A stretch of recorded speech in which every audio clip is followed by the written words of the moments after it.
And what we're going to be focusing there on is just what all this data does to the search experience. And I'm going to keep it not centered on Google, but on the user, right? So how does a user typically search for anything with local intent, and how does the experience translate, and how deep has the experience actually become in some parts of India now, right?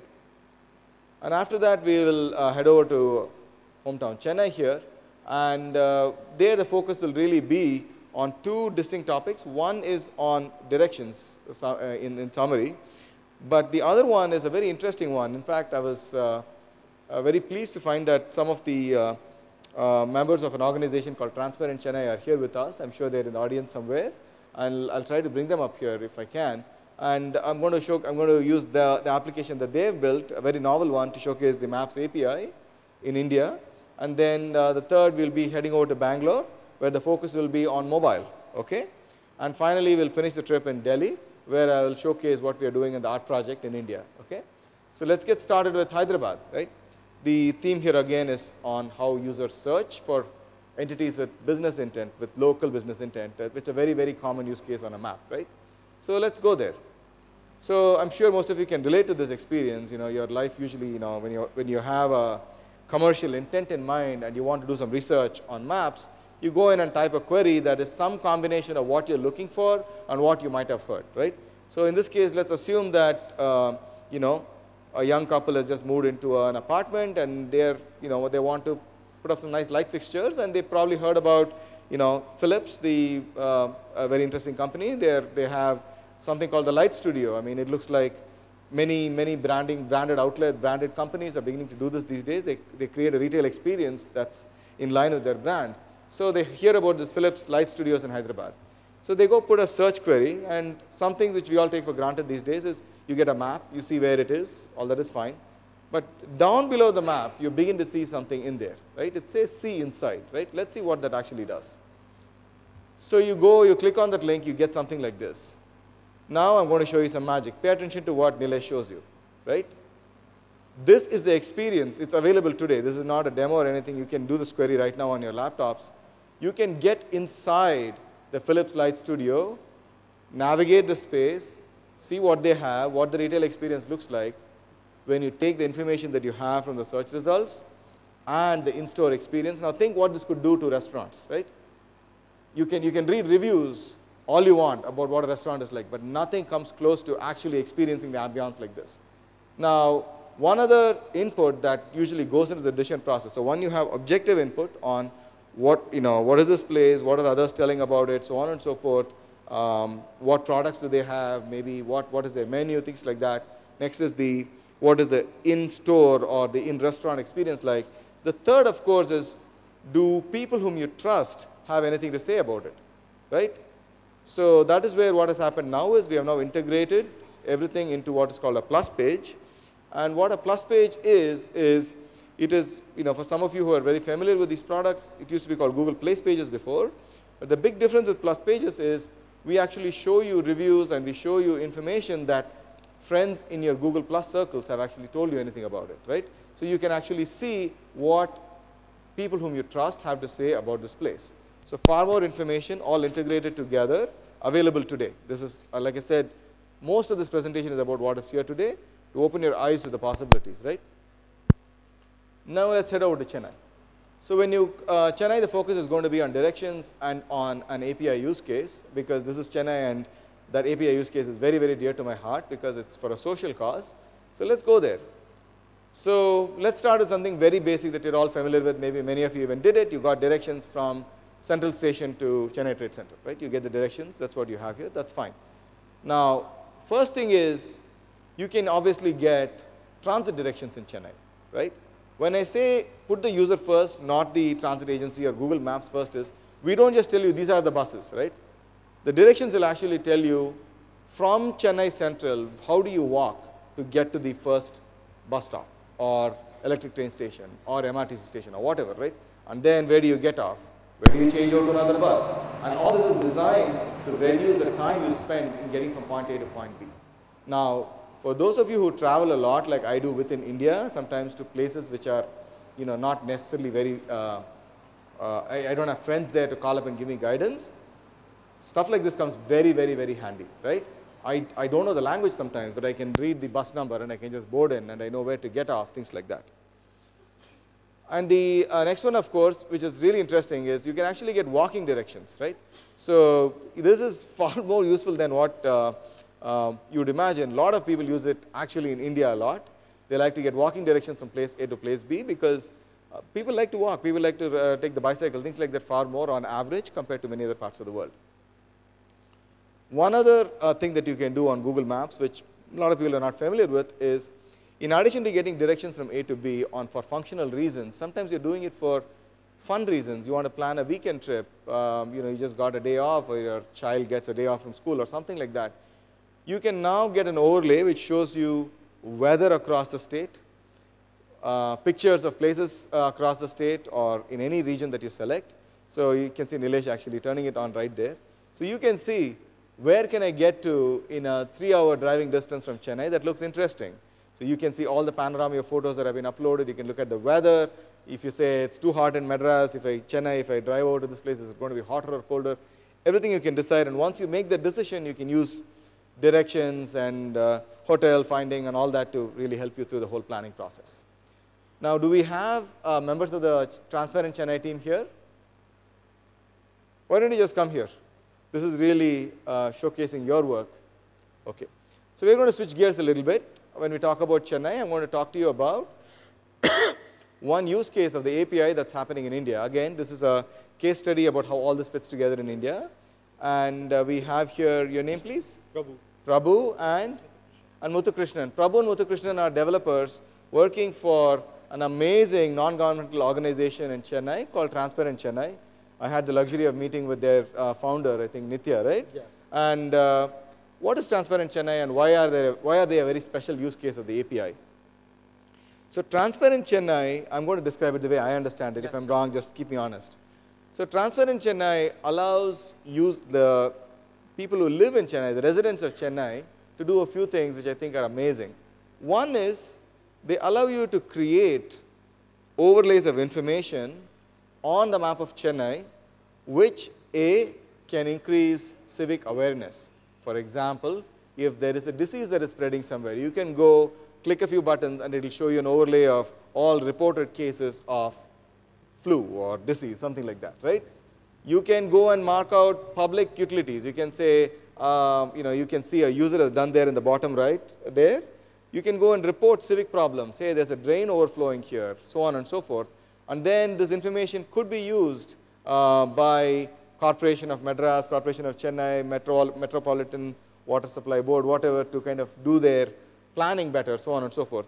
The other very interesting bit of information they do is actually do forecasts, right? You can tell what is going to be the population density in Chennai in 2040, things like that, right? Is there anything else you guys want to talk about?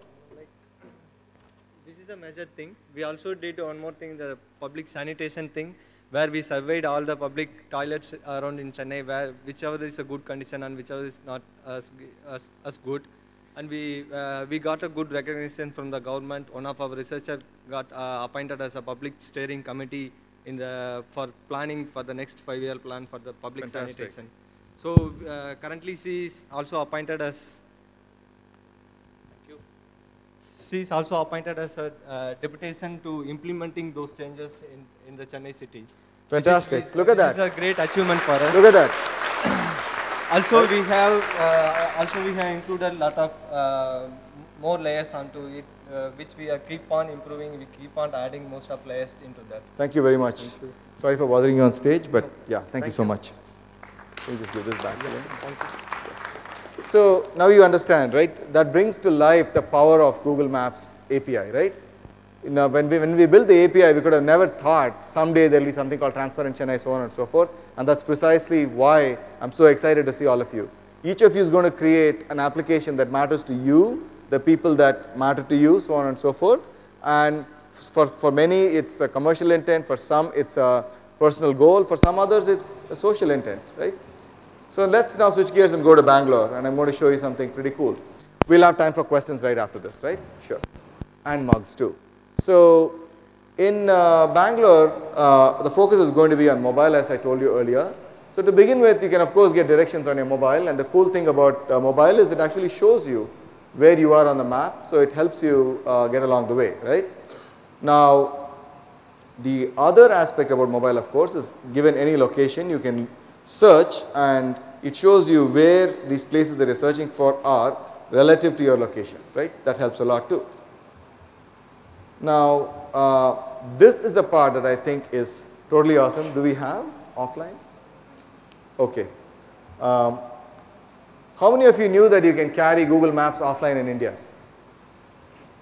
How many of you think it's useful to have an offline map in India? How many of you understand what an offline map is? Okay, let me start with explaining what an offline map is then. An offline map is basically digital, like Google Maps on the go. You don't need data connectivity. Imagine if you could get the power of Google Maps without having to be connected to the internet. So what you can do is you can pick a region of India, you can zoom in, zoom out, you can set a nice boundary, and you can just tell Google Maps, save it. It will download the whole map to your phone, and because GPS does not require internet connectivity, it will just work. Even when you're outside, it will tell you where you are, it will tell you places nearby, it can give you directions, all that without any internet connectivity. So it's actually a very, very big deal, and it's very, very useful in countries like India, which is most of the world, where you cannot assume that majority of your population is going to have internet access, let alone 3G, right? So can we showcase it? I have a visualizer there, I can go show it. This is offline capture, right? Okay. So let me just show you this.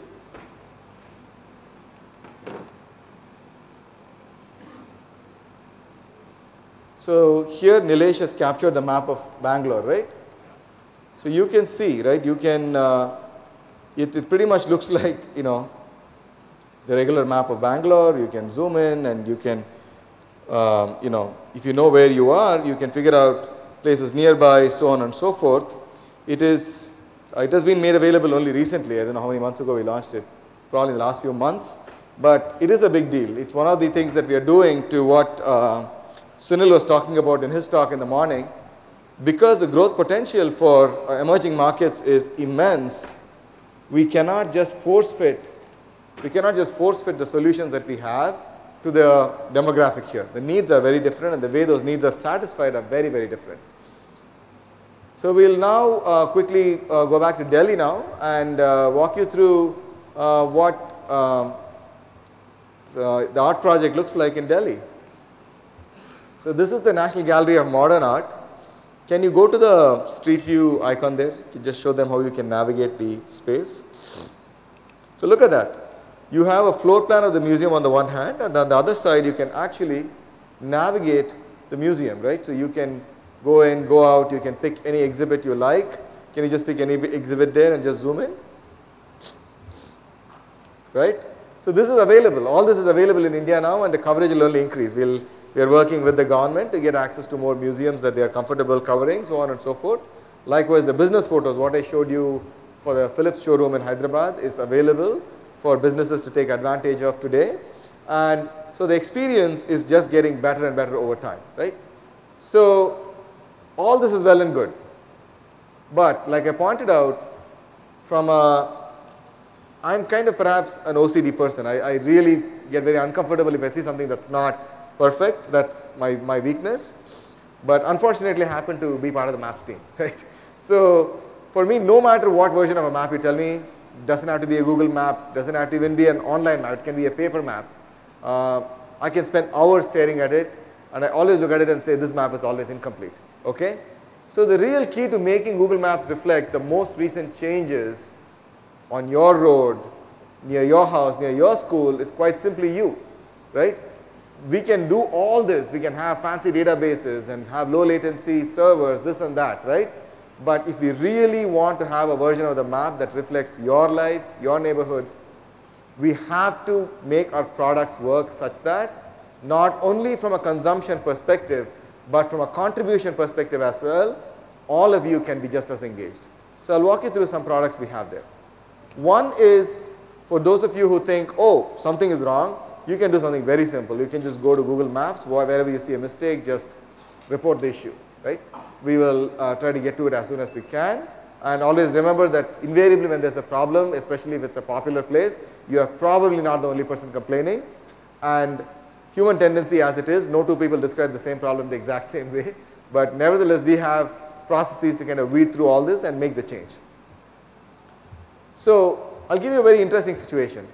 So this is, if you have a question like, where does KK Nagar end and Vadapalani begin? Why does this even matter? These are obviously two parts of Chennai, and in some areas they might even overlap, or there might be some other area that's in between maybe. The reason this is important is, I'm going to ask you a question. How many of you will agree with me when I say that when you try to locate a business in India, the search results sometimes look somewhere between hilarious to erroneous? Wow, I'm impressed with how good my product is. Okay, so actually all my 10 fingers would have gone up. I won't say one hand or two hands. My 10 fingers would have gone up. So it's a very, very common problem. But if you think about it, it's a really hard problem, right? If somebody were to just look for a restaurant in Chennai, look at it. There's a text string. Somebody says, let's say Saravana Bhavan Vadapalani, right? I need to map that to a specific lat long and tell you this is where it is, right? Now, the problem is, how do you think this happens? Somebody goes and says, this is where Saravana Bhavan Vadapalani is. And they are one of those feeds that I showed you, right, in terms of source of data. Now, the problem is the way feed providers work is they employ large armies of people, give them like a GPS device, and tell them, please stand where you can see the open sky, stand for your GPS to stabilize, write down. But the guy gets rewarded based on the number of places he maps. So what do you think he does? He goes on his motorcycle, I see this, I see this, I see this, and he writes it and he gives the data. What do? We try to evaluate the data, right? We take samples, we evaluate it, so on and so forth. For the most part, it looks good. But where it fails, it can fail pretty badly, okay? So if you are a user and you are inclined to fix this problem, you can use this product called Google Map Maker, and you can draw what are called administrative boundaries. You can actually tell this is the boundary of KK Nagar as I understand it, or you can look at a road and say this road is not in KK Nagar, it's actually in Vadapalani. You can do things like that. And what that does when somebody gives a query is when we map it to the address, we have one more signal to say, hey, a user who lives there who has made 50 edits, out of which 49 have been approved, has claimed that the boundary of these places is not accurate, right? And we can use that to pick one version of the location of Saravana Bhavan versus another, right? So these things have very material impact on the quality of a map, and something that, unless you allow users to engage, I'm not going to ask you to come and do it. But I'm going to say that it is almost rude if Google Maps does not allow users to come and engage and say, hey, there's a problem, this is the right answer, right?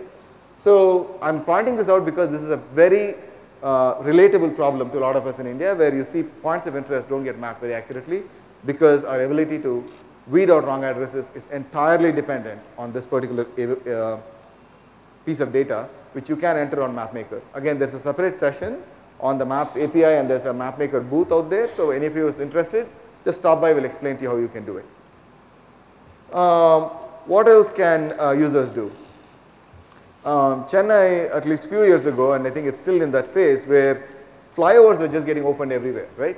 Well, flyovers are great and they do help ease traffic congestion, most of the times at least, is unless this flyover makes it into a Google map, there's just no way it's going to make it into directions from A to B either, right? Flyovers is just one example. There's other things like new roads can come, roads can go from one way to two way to one way all the time because somebody is digging up some road somewhere or some new lines are coming up. All this can be reflected depending on the number of edits you have made on MapMaker, anywhere from minutes to hours, sometimes to days to weeks. It all depends on how many edits and what you're trying to change. But these things can be reflected very, very fast on the map. And when you reflect it, you are impacting the lives of everybody who uses Google Maps. And this is something that, like I said, there's nothing I can do. I can stand upside down and try to walk Chennai, but I cannot really say, get me all the flyovers in just the right way. Somebody who lives there can do it far better, right? So again, we make it possible. It's totally up to you to do it, right? So I'll give you one little trick. If you go to Google Maps and you put in the asterisk or the star sign, you will get everything, every single POI. POI is a place of interest near you will immediately show up. Why is this a big deal? First, I think it's kind of cool to know this trick and show it off to your friends. But more importantly, if you are trying to answer the question, is this place that I know is in Westmambalam at the junction of this road and that, is it actually there? You can actually run the star query and see. And if it is not there and it happens to be your favorite samosa place or dosa joint or something, you can just add it.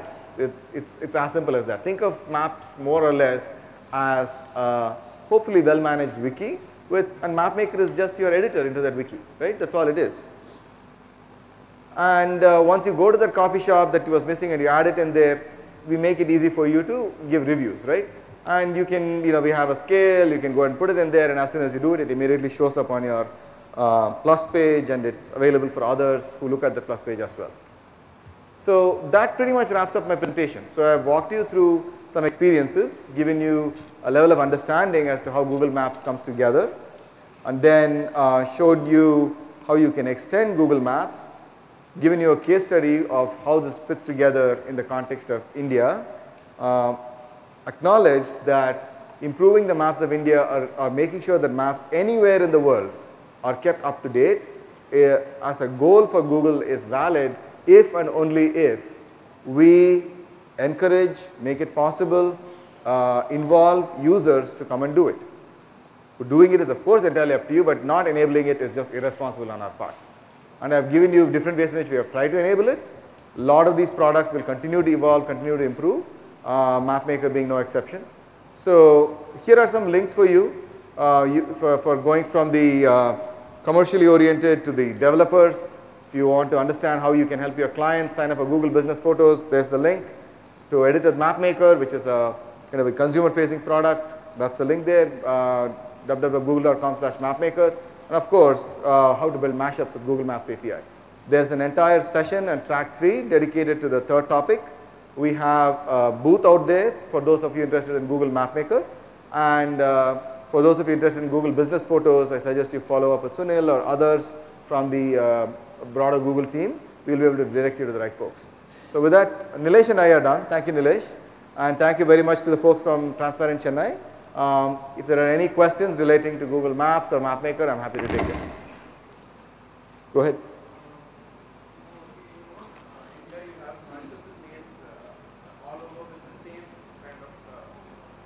Just 1 second, let everybody have the luxury of hearing you. In India, you know there is this practice of eulogizing politicians, and in many cases the text string of the politician's name, for example Kamaraj, comes invariably in more than 10 roads or 20 roads in the same city. Now in the case that I have say a Mukambike bicycle shop on more than 3 or 4 of those roads, I mean how do you solve around these loopholes? I mean your text strings will be the same, number one. Number two, the business as well will be nearly identical because they are on the same roads, and even the area, perhaps it might be in KK Nagar itself. There might be 2 Kamaraj Salais because where I live in Arepuram, there are 2 Kamaraj Salais. So how are you going to go around this loop? So shall I answer this question the Google way or the simple way? As you please, Google way maybe. How do you think we solve it? First of all, I'm not going to claim any of these questions are solved. Okay? How do you think we try to go about solving this? Maybe a picture would do. Picture, sure. Yeah. And apart from that, maybe a recommendation from somebody else? Fair enough. Actually, we rely on one other signal, which is the latitude and longitude of these places, right? Okay. And the number of people. So I'll walk you through how this happens, right? So let's say on Google MapMaker somebody comes. I lead MapMaker, so I can understand that very well, but I can also speak on behalf of the other products where users give us this information. I'm probably not going to get into the details of how we actually do this algorithmically, because at that point you might start up my competing company, but I'll tell you the answer that I think I do definitely owe you, right? So let's say you come and you add one Mukambike cycle shop on one of the 3 Kamaraj Salais that are there, and then the person next to you comes and adds another Mukambike cycle shop in yet another Rajaji Avenue, let's say, right? It's unlikely for 3 Rajaji Salais themselves. In our case, Kamaraj Salai is there. There are 2. There are 2. There are 2 Kamaraj Salais. The same area. Fine. So they come and add it, right? What we typically do is we triangulate this information with other sources we have, right? So like I pointed out, we get data from providers, we get data from other users, like you did, your friend did that, and then we get information from business owners, right? Now it breaks down into a bunch of scenarios. One scenario, we have a whole bunch of additional signals beyond what he just gave. At that point, it goes through a triangulation process that is weighted based on how trustable you are as a source. How do I assign trust to you? So on MapMaker, your trust is earned based on the number of edits that you make that actually go live. So if this is your very first edit, unfortunately your trust score will be kind of low. But to bootstrap you into the system, we have a process wherein we say, be a little bit more liberal with first-time editors if the risk level of the change is small. So if you try to draw the India-Pakistan border, we'll be very strict with you. But if you try to say there's a Mugambike cycle shop there, we might say, okay, looks reasonable, we'll let it go. Because you need to get started, right? So that is one thing. Now let's work with the other extreme where we have nothing else but information from a completely untrusted source. What's your name? Aditya. From this most likely evil guy Aditya giving this edit, right? We have a bunch of filters to check if Aditya is likely to be a spammer. We look at, have you made any other edits? Have you kind of made a bunch of edits in like 1 minute that look very, very similar but very this behavior is very unusual compared to a histogram of how users typically behave, and then we weed you out. And then we say, okay, if you have passed that filter, what we do is we put your edit into MapMaker and we call it a pending edit. We say that a bunch of others have to come review and approve it, right? If others come and review and approve it, and again based on their trust scores, the number of reviews will matter, then it makes it into Maps, right? Now, after making it into Maps, if it turns out that there are 2 Kamaraj Salais with exactly the same name and they all came from trusted sources, we just leave it like that, that's fine. Okay? So doesn't this slow down the data approval? You bet. The option, however, is do you want to have the data at all or have a map of Chennai without those 2 roads, right? So it's okay, let it take a little bit longer. It's long relative to you because you gave the data. It's awesome compared to everybody else whom we just impacted because those 2 roads were never visible till then, right? And we do not know about it either. So overall, I think it's a good deal. But I can understand sometimes there is a frustration for mappers, including me, when this thing happens, but come and blame me for that. I'm totally your guy for all the delays, okay? Thanks. Yeah. One more small clarification. Hi. Why don't you think about giving rewards for users who suggest errors or updates? Good question, and I think I will acknowledge that that is something that we should start doing. But a few points to note there is, like I said, the fundamental point behind a tool like MapMaker or report a problem or edit business places comes from a position of acceptance that, look, there is just no way we can keep a map up to date without giving people the ability to edit it. Trust me, enabling that ability to edit when you're talking such large databases is really complicated, okay? So we are only there in our journey now, where we have enabled editing. We definitely have to close the loop in the form of some kind of rewards, right?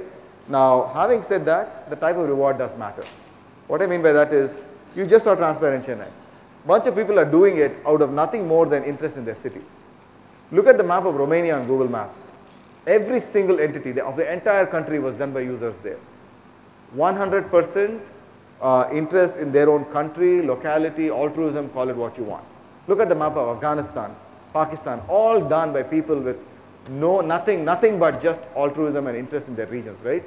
So it would not be fair, for example, for me to suddenly launch a program where we pay people, because that, I'll tell you one thing that money does. Money gets you edits. Money does not necessarily get you accurate edits. Money also creates a lot of headache. People start gaming, spamming, all sorts of things come in. So the type of reward can be more social than economical, is at least the initial thinking that we have. It can be badges, it can be things along those lines. And I think why we are not there yet is it's purely just acknowledging that in the journey, just getting to a point where we have a reasonably working set of ways for people to input and edit this massive data set is where we are now. But stay tuned, you will definitely see something along those lines. Yeah. But sure, this will motivate others to edit. Absolutely. Thank you very much. Then one more suggestion is there are many places, roads or streets that have different names. Okay, but in maps we can see only the official name. So a person, new user, if he is having the address but he is not able to map. For example, in Anna Salai itself, it is also called as Mount Road. Okay, if the address shows Anna Salai and a person who knows Mount Road, it's very difficult to map.